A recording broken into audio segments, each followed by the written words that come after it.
Fala galera, tudo bem com vocês? Bom dia, boa tarde, boa noite. Sou o professor Vinícius Ferreira, estou aqui com vocês novamente, você que acompanha o meu canal, seja você que está inscrito, seja você que não está inscrito.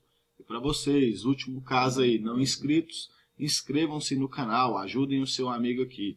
Estamos juntos novamente para estudarmos legislação para o concurso da Polícia Civil do Distrito Federal. Qual legislação vamos estudar hoje, professor? Vamos estudar a Lei 8.112 de 1990. Galera, a Lei 8.112 é uma norma bastante explorada nas carreiras policiais federais e também na PCDF. Então, a galera que vai fazer PRF, a galera que vai fazer Polícia Federal, vai fazer DEPEN, que vai fazer aí Polícia Civil do Distrito Federal, essa aula vai ser muito útil para você. A gente vai explorar uma parte da Lei 8.112 que é muito cobrada nas carreiras policiais. Que parte é essa, professor? As responsabilidades do servidor público. Galera, a Lei 8.112, no que se refere às carreiras policiais, ela é bastante cobrada, mas principalmente, especialmente, no título referente ao regime disciplinar. O regime disciplinar, sem sombra de dúvidas, é a parte mais cobrada da Lei 8.112. Então, as minhas próximas aulas aqui no canal referente a essa norma, a gente vai explorar isso. Lei 8.112, regime disciplinar, hoje o assunto das responsabilidades.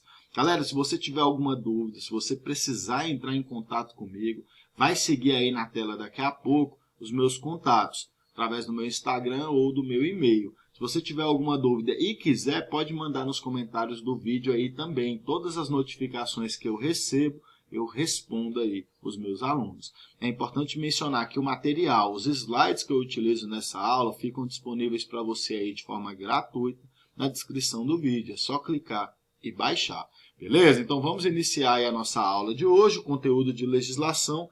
Tema Lei 8.112 de 1990, o conteúdo referente às responsabilidades. Galera, meu Instagram, @professor Vinícius Ferreira. Se você tiver essa rede social, me segue lá. Dúvidas, professorviniciusferreira@yahoo.com.br. Galera, antes de iniciarmos a nossa aula, eu tenho que mencionar para você que o meu 7º simulado de legislação aborda justamente o tema que a gente vai estudar na nossa aula de hoje. O regime disciplinar da Lei 8.112 de 1990, que é a parte mais cobrada das carreiras policiais. Então, galera, são 120 questões inéditas das principais partes desse regime disciplinar para que você possa praticar aquilo que é mais cobrado nas carreiras policiais. Beleza, galera? Então, adquira esse simulado. É apenas R$10. Apenas R$10 você pode comprar pelo link que está na descrição do vídeo, o link da descrição. Você vai adquirir o simulado e vai recebê-lo automaticamente após a compra. Caso você queira adquirir de alguma outra forma, manda um e-mail para mim, já te informei o meu e-mail. Caso você adquire e por algum motivo não receba o material, manda e-mail para mim também que eu envio para você manualmente na hora.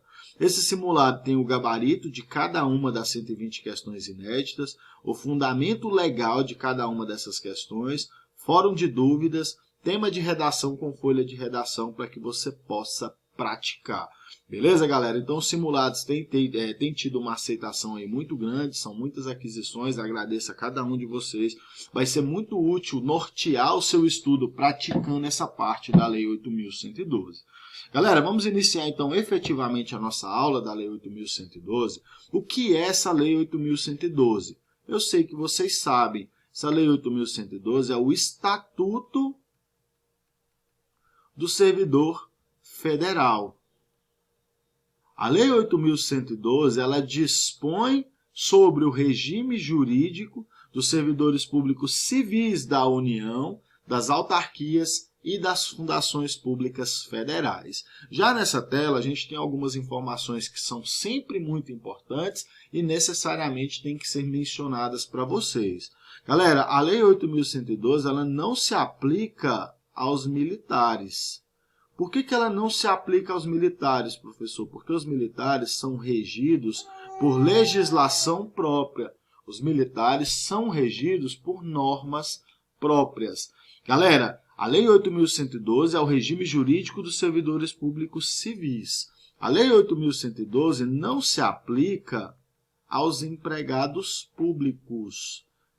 Quem são os empregados públicos, professor? São as pessoas que trabalham nas pessoas jurídicas de direito privado. São as pessoas que trabalham nas empresas públicas e nas sociedades de economia mista.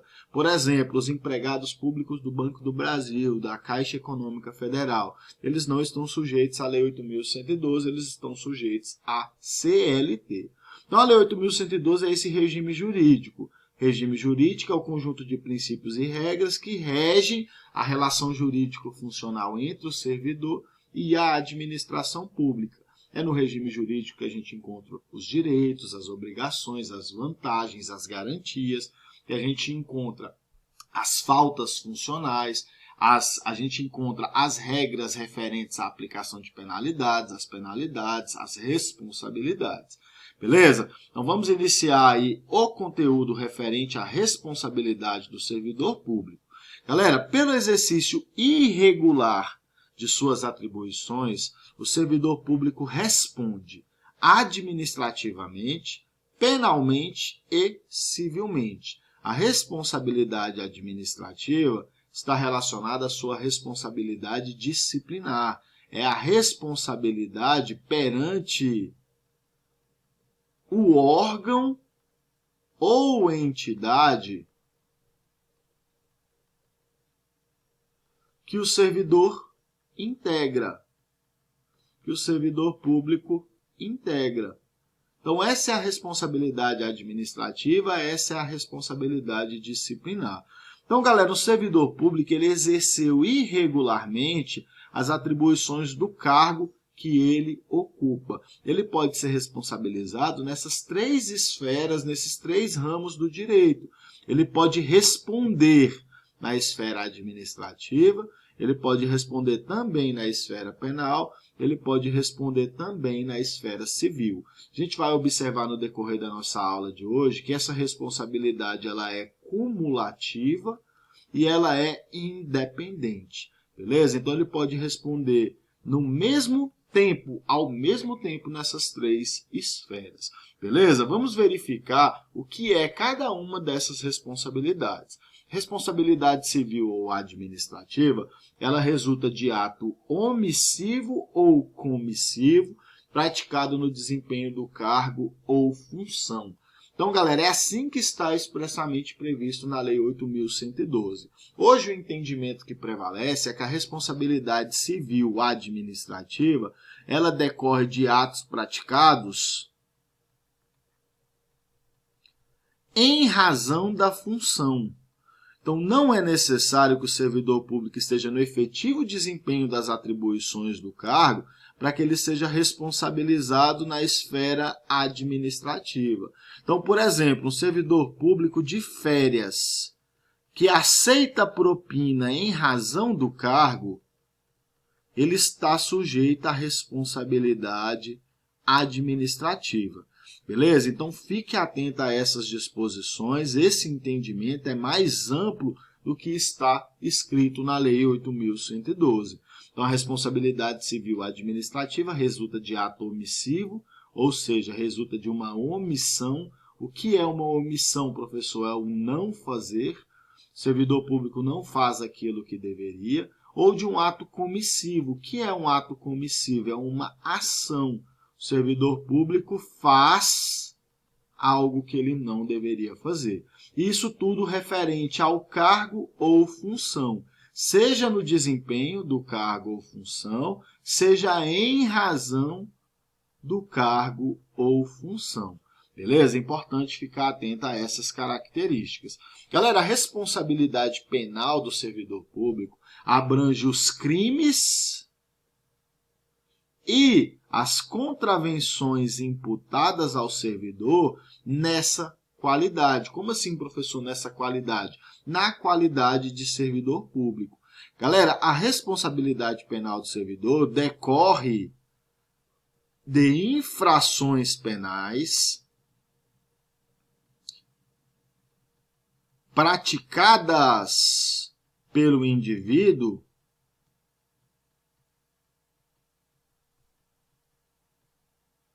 na condição de servidor público, na condição de servidor. E o entendimento é o mesmo que a gente mencionou na tela anterior, seja no desempenho das atribuições do cargo, seja também em razão do cargo.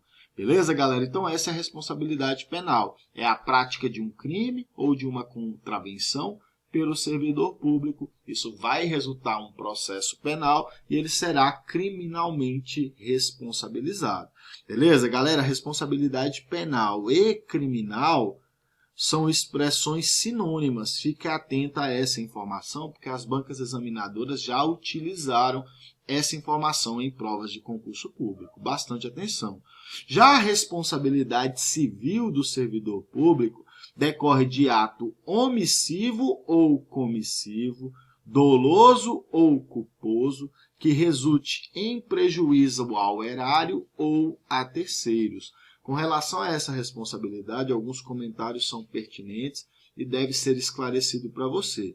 Galera, quando eu falo em prejuízo ao erário, eu estou falando em prejuízo aos cofres públicos. Quando eu falo de prejuízo a terceiro, eu estou falando de prejuízo praticado contra particular. Galera, responsabilidade civil nada mais é do que isso. É indenizar ou reparar o dano causado. Nada mais é do que isso. O servidor público causa um dano, ele causa um prejuízo. Seja aos cofres públicos, ao erário, seja a terceiros, ao particular, ele tem a obrigação de indenizar, de reparar aquele prejuízo que ele causou. É importante mencionar que a responsabilidade civil decorre de ato omissivo, ou seja, de uma omissão, decorre de ato comissivo, ou seja, de uma ação, decorre de ato doloso, que é aquele ato praticado intencionalmente. A gente não vai entrar aqui nos detalhes referentes ao dolo que a gente estuda lá no direito penal, e de forma culposa, que a gente vai entender aqui de forma não intencional, por imprudência, negligência ou imperícia. Beleza, galera? Então, essa é a responsabilidade civil do servidor público. Basicamente, é indenizar, reparar o dano causado. Galera, a indenização do prejuízo causado, ela vai ficar da seguinte forma. Se for praticado o prejuízo de forma culposa, essa indenização, ou seja, o pagamento do prejuízo pelo servidor, ele pode ser parcelado. O servidor público ele poderá parcelar o pagamento daquele prejuízo que ele ocasionou. Se aquele prejuízo for causado de forma dolosa, somente poderá ser parcelado na falta de outros bens que assegurem a execução do débito pela via judicial. Beleza? Então, o servidor provocou um prejuízo de forma culposa. Ele pode parcelar a quitação daquele prejuízo, a indenização daquele prejuízo. Se ele praticou de forma dolosa, ele apenas poderá parcelar se ele não tiver outros bens que executem a execução do débito pela via judicial. Professor, por que você está falando isso? Porque é o que se encontra previsto no artigo 122, parágrafo 1º da Lei 8.112. Olha o que diz esse artigo.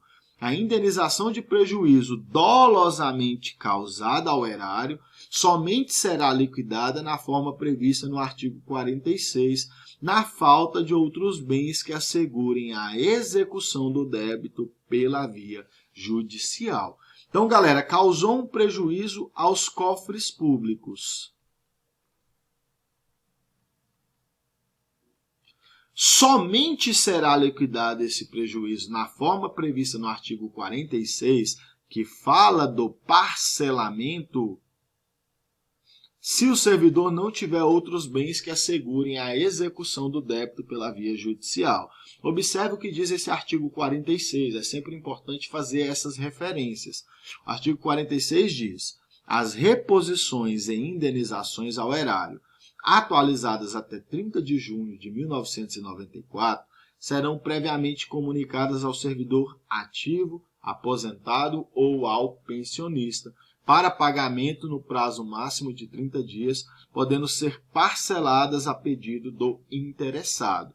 Então, aqui eu estou falando para você do parcelamento, da possibilidade de se parcelar as indenizações e reposições ao erário.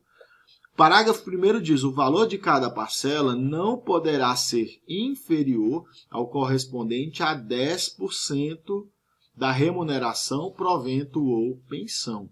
Então, parcela mínima, professor, 10% do salário do cara. Seja do salário referente ao que ele recebe na ativa, seja dos proventos da inatividade ou da pensão que recebe o pensionista. Quando o pagamento indevido houver ocorrido no mês anterior ao do processamento da folha, a reposição será feita imediatamente em uma única parcela. E, por fim, o parágrafo 3º diz: na hipótese de valores recebidos em decorrência de cumprimento à decisão liminar, a tutela antecipada ou a sentença que venha a ser revogada ou rescindida, serão eles atualizados até a data da reposição. Beleza, galera? Então, essa informação é importante porque está mencionada na parte das responsabilidades. É importante sempre, quando a gente estuda a legislação, procurar o dispositivo que é feito referência na parte que você está estudando.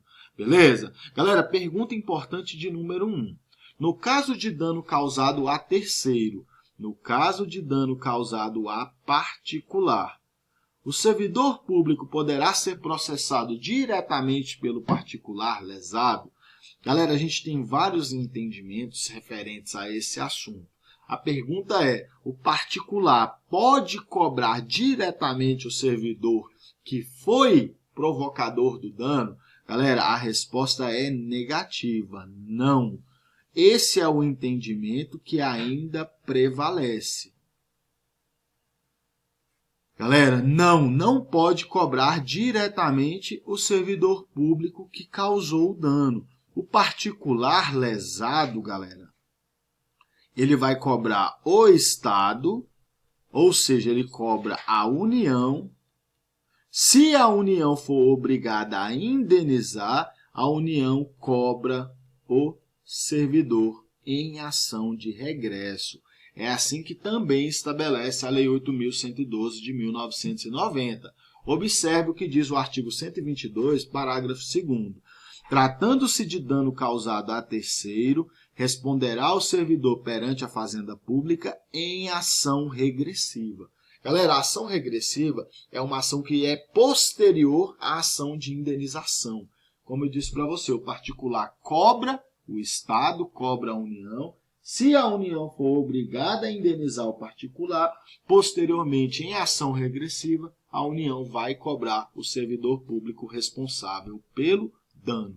Beleza? Então fica assim, ó, galera. Dano causado por servidor público a particular. Esse é o primeiro momento. O servidor público provoca, causa, acarreta um dano a um particular. No segundo momento, o particular ingressa com ação de indenização contra a União. Num terceiro momento, se a União for obrigada a indenizar o particular, o Estado, no caso a União, vai cobrar o servidor público responsável em ação regressiva. Beleza, galera? Essa responsabilidade civil do Estado e também do servidor público estão previstas no artigo 37, parágrafo 6º da Constituição Federal. Lembrando que a responsabilidade civil do Estado, em regra, é objetiva. A responsabilidade civil do servidor, ela é subjetiva.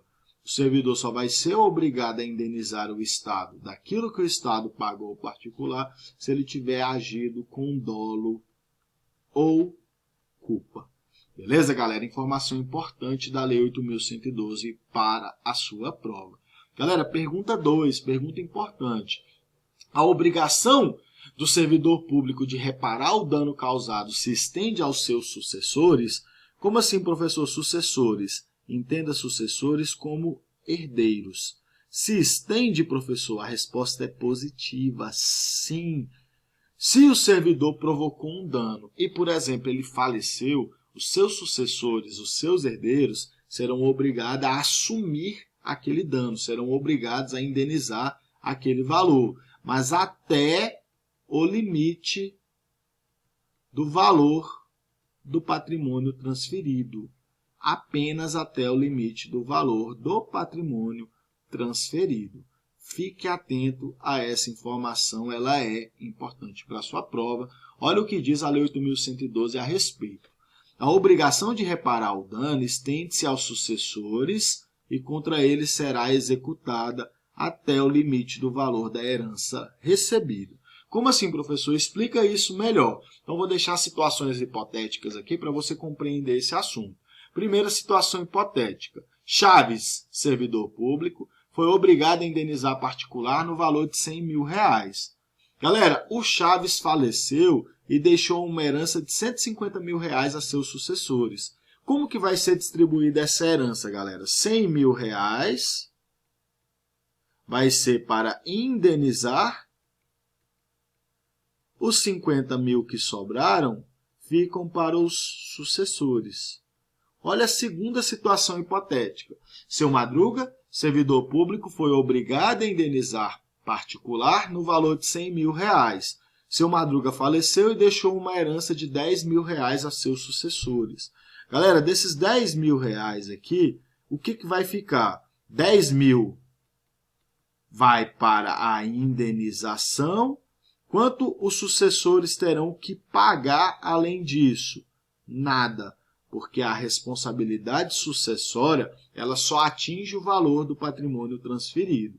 Em outras palavras, os sucessores não têm que tirar dinheiro dos seus próprios recursos, dinheiro do próprio bolso, para pagar prejuízo que foi causado por outra pessoa, ainda que seja referente a uma pessoa que se encontra acima dela ali na escala familiar. Por exemplo, o pai de uma pessoa. Terceiro exemplo, pessoal. Raul Seixas, servidor público, foi obrigado a indenizar particular no valor de R$100 mil. Raul Seixas faleceu e deixou uma herança de R$100 mil a seus sucessores. O que vai ser utilizado aqui, galera? Esses 100 mil serão utilizados para indenização e, no caso, os sucessores não receberão nenhum real, nenhum centavo referente aí a esse valor que ficou de herança para os sucessores. Beleza, galera? Então, com relação à sucessão de prejuízo provocado por servidor público, ela só atinge o valor do patrimônio transferido. Ela não alcança o patrimônio particular dos sucessores do servidor público que causou o dano. Galera, em resumo aqui o que a gente viu com relação às responsabilidades. Responsabilidade civil decorre de ato omissivo ou comissivo, doloso ou culposo, que resulte em prejuízo ao erário ou a terceiros. A responsabilidade penal abrange os crimes e contravenções imputadas ao servidor nessa qualidade. A responsabilidade civil administrativa resulta de ato omissivo ou comissivo praticado no desempenho do cargo ou função. Beleza? Essas são as responsabilidades do servidor público.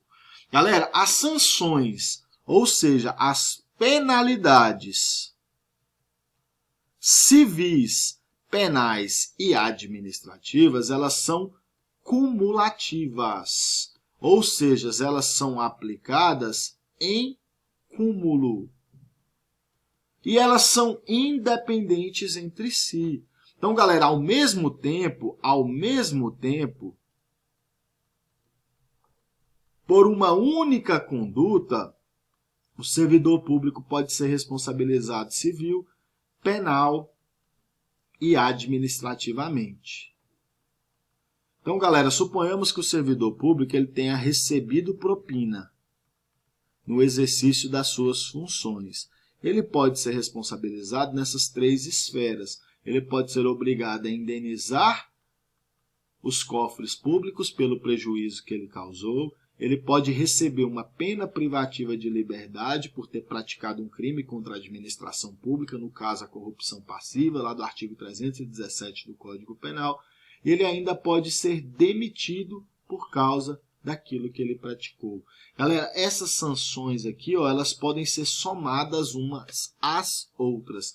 E essas sanções, elas são independentes. A sanção penal, via de regra, ela não influencia na sanção administrativa e na sanção civil. A sanção administrativa não influencia na sanção civil e na sanção penal, e assim sucessivamente. Beleza? Essa informação é muito importante, é o que diz o artigo 125 da Lei 8.112. As sanções civis, penais e administrativas poderão cumular-se sendo independentes entre si. Elas são independentes entre si. Galera, pergunta importante de número 3. A decisão em uma das esferas, civil, penal ou administrativa, acarreta consequência em outra? Galera, a resposta é, em regra, não. Em regra, não. Lembra que eu falei para vocês que as sanções são independentes? As sanções são independentes. Mas existem exceções, professor? Existem exceções. E esse assunto é muito cobrado em prova. Galera, a exceção que a gente tem é a responsabilidade penal influenciando na responsabilidade administrativa, no caso de absolvição criminal por negativa de fato ou por negativa de autoria.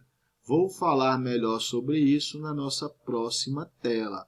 Beleza? Galera, a responsabilidade administrativa do servidor, a responsabilidade disciplinar do servidor, será afastada no caso de absolvição criminal que negue a existência do fato ou a sua autoria. Responsabilidade administrativa e somente ela será afastada no caso de absolvição criminal. Ou seja, galera, absolvição em processo penal que nega a existência do fato ou a sua autoria. Professor, o que é negativa de fato? O que é negativa de autoria? Olha os dois exemplos aí para você, galera. Em processo penal, no caso da negativa de fato, o juiz de direito fundamenta sua decisão com o argumento de que o fato objeto do processo não existiu. Então, galera, o réu é absolvido porque o juiz entende que o fato não aconteceu. O fato objeto daquele processo, por exemplo, há um processo porque um servidor público teria recebido propina. O juiz fundamenta sua decisão alegando que o servidor público não recebeu propina, que aquele fato de receber propina não aconteceu. Já a negativa de autoria acontece quando, em processo penal, o juiz de direito fundamenta sua decisão com o argumento de que o fato objeto do processo até existiu, mas não foi o réu, não foi o servidor público civil da União processado quem o praticou. Então, galera, nesse caso aqui, o réu é absolvido porque o juiz entende que foi outra pessoa quem praticou o fato.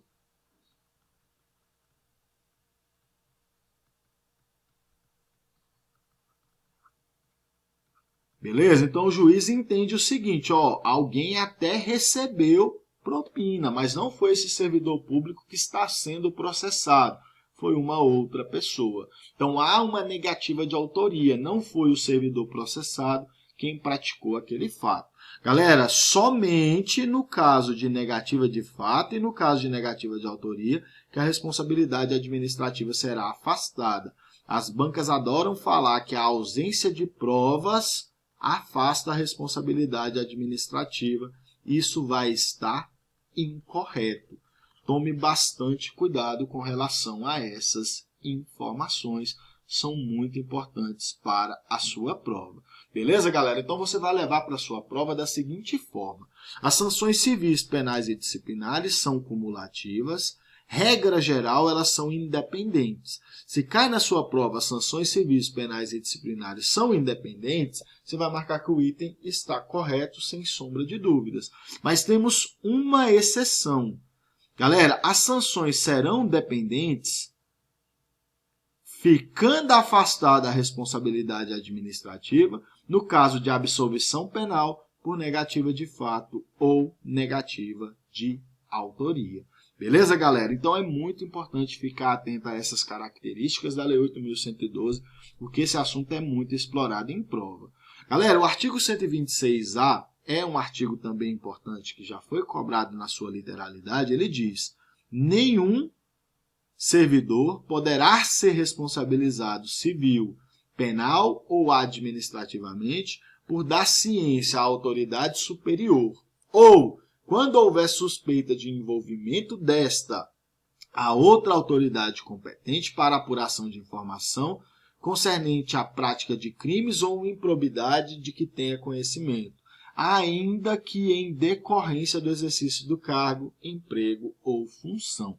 Em outras palavras, galera, nenhum servidor público poderá ser responsabilizado por denunciar crime ou ato de improbidade administrativa. Não pode. Esse é um dispositivo que visa aí proibir perseguições dentro do serviço público.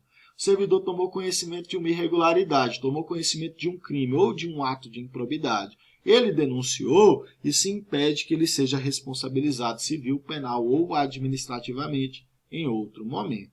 Beleza? Galera, agora a gente vai responder algumas questões para a gente aplicar o conhecimento que a gente adquiriu nessa aula. Vamos lá, vem comigo. Questão do CESP aí de 2019 diz: apesar da independência entre as instâncias administrativas e penal, há situações em que a sentença penal absolutória decorrente de suposta falta cometida por servidor, afasta sua responsabilidade administrativa disciplinar. Caracteriza uma dessas situações. Letra A. O cometimento de falta que não constitua infração penal? Errado. Galera, existem condutas que caracterizam faltas administrativas que não configuram ao mesmo tempo um crime. O reconhecimento de excludente de ilicitude? Errado.